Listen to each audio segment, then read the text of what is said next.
What is the division fallacy?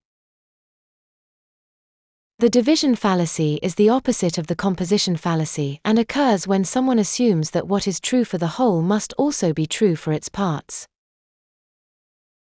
This fallacy arises when the characteristics of a whole are incorrectly attributed to its individual components, leading to erroneous conclusions about the parts based on the attributes of the entire group or structure. Identifying the division fallacy is important because it prevents incorrect assumptions about individual parts based on the whole. Managing this fallacy encourages a careful examination of how the characteristics of the whole may or may not apply to its components.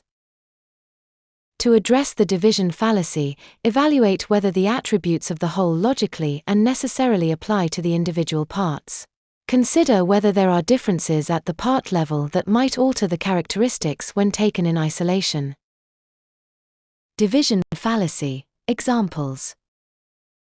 Assuming that because a company is wealthy, all its employees must be wealthy. Believing that because a car is expensive, all its parts must be expensive. Assuming that because a country is democratic, all its citizens are democratically minded. Believing that because a cake is sweet, each ingredient in the cake is sweet. Assuming that because a book is long, each chapter must be long. Assuming that because a machine is efficient, each component of the machine must be efficient. Believing that because a family is well off, each family member must be financially comfortable. Assuming that because a movie is critically acclaimed, every scene in the movie must be outstanding. Believing that because a government is corrupt, each official in the government must be corrupt.